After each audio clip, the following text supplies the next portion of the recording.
the lecture series of Tribology and Nanotechnology.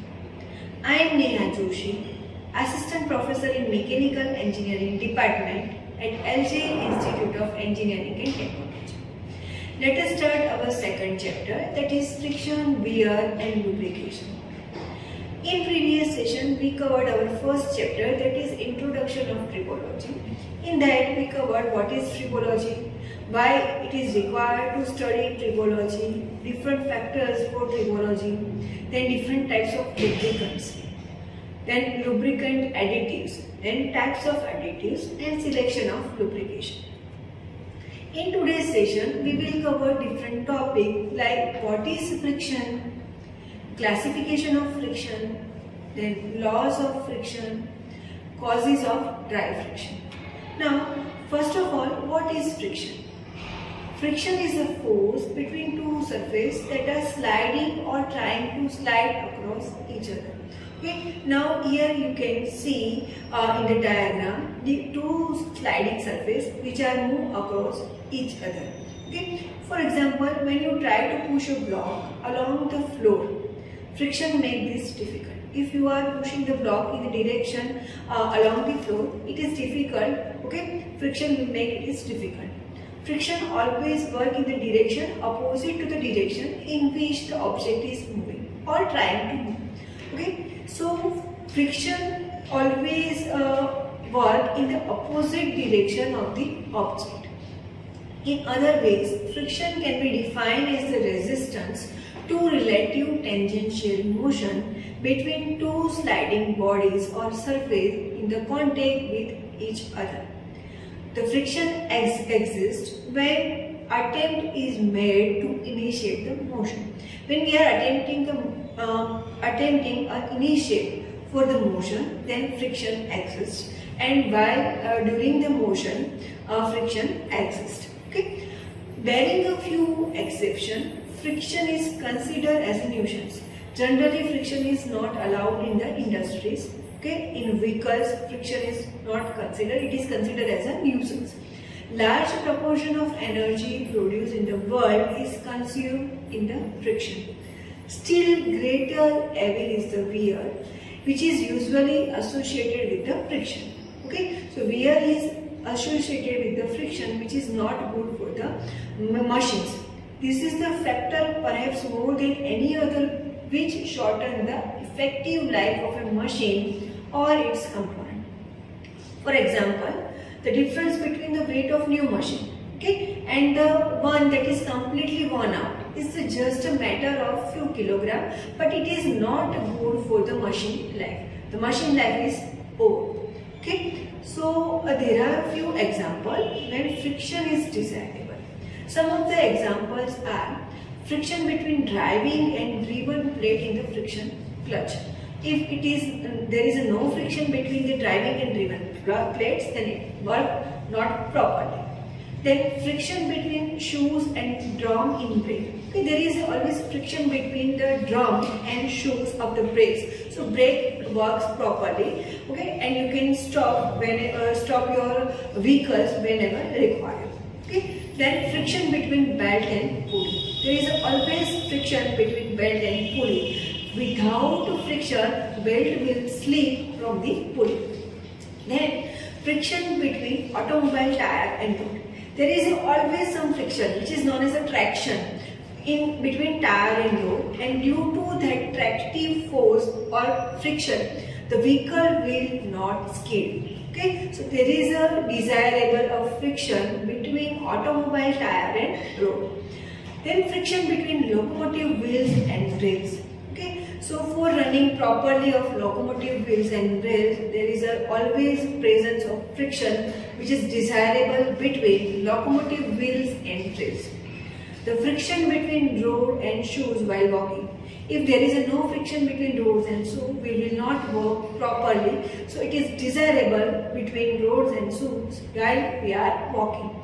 Okay. Now we will discuss about the classification of friction based on the status of relative motion.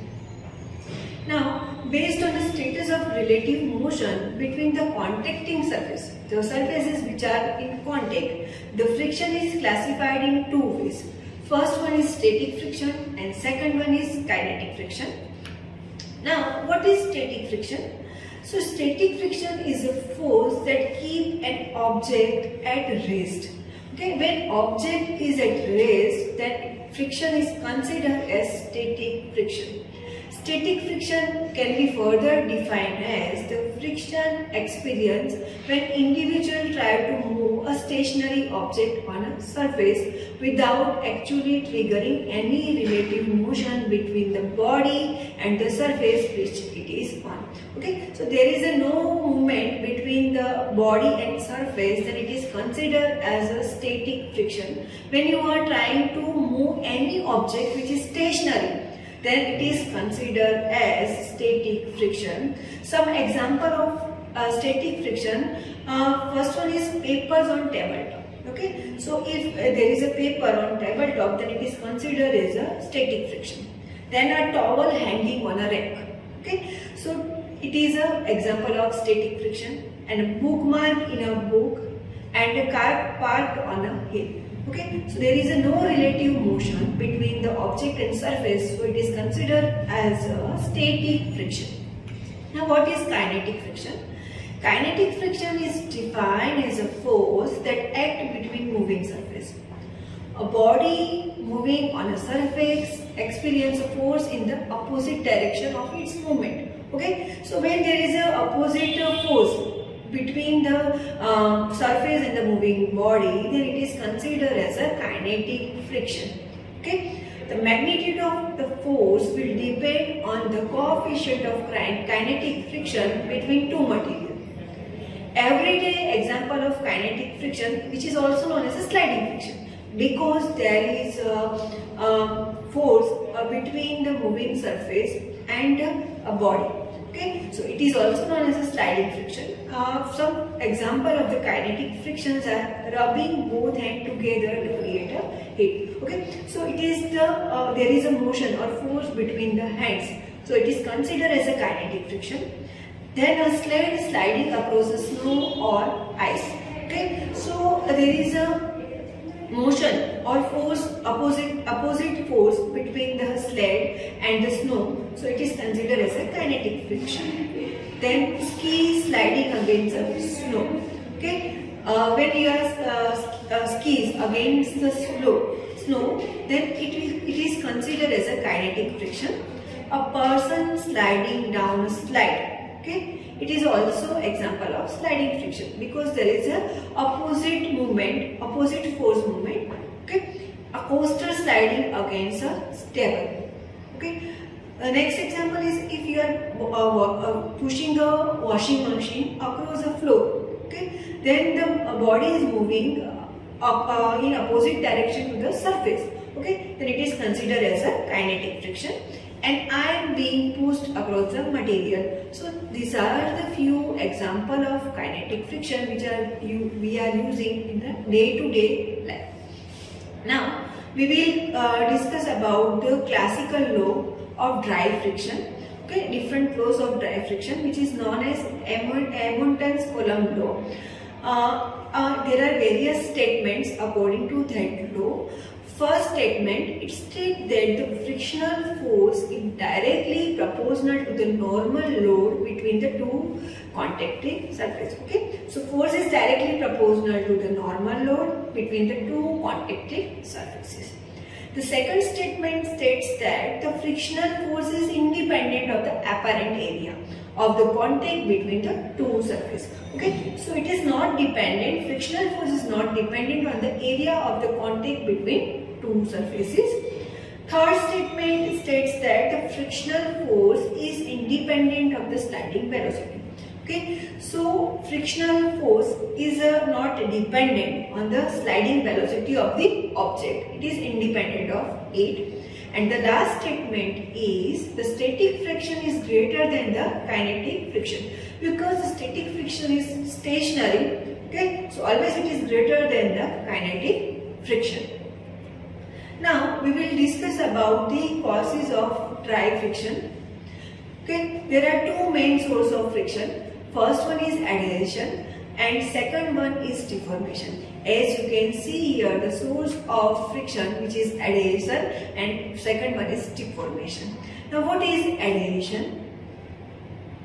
Adhesion is the molecular force resulting when two materials are brought into close contact with each other. Okay, when the two materials brought into close contact in the molecular force exists, then it is known as a adhesion.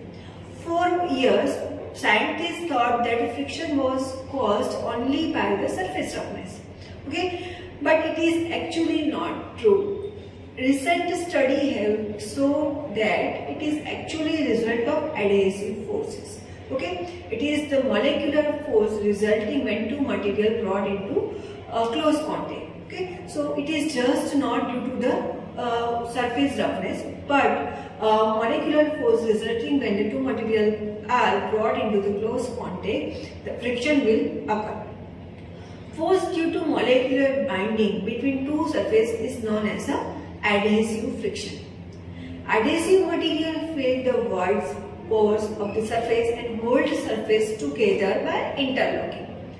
Other interlocking phenomena are observed on different length scale. Now we will take some example. Swing is an example of two materials forming a large scale mechanical ball. Okay. Then Velcro form one on medium scale. Okay. And some textile adhesive like glue form one at small scale. Okay. So this is the adhesion. Now we will discuss about the deformation. When one or both of the material is relatively soft, much of the resistance to movement is caused by the deformation of the object or by a ploughing effect. Okay, so deformation is also known as a ploughing effect when one or both of the material is relatively soft. Okay, so much of the resistance to movement is caused by deformation. Okay. Force required to plug extremities of the hardest surface to softer and deformed surface is treated as friction due to deformation. Apart from friction due to plastic deformation, there is a possibility of friction loss due to elastic deformation. Okay, so when the material are soft, then it is considered as a deformation. Elastic hysteresis occurs when a varying force repeatedly deforms an elastic material. The deformation produced does not completely disappear when the force is removed, and this result in the energy loss on repeated deformation. Okay, so whenever there is a repetitive deformation, the energy will loss. Okay, so this is what about the friction, types of friction, different laws of friction. If you have any query, then you can contact me. Thank you for watching.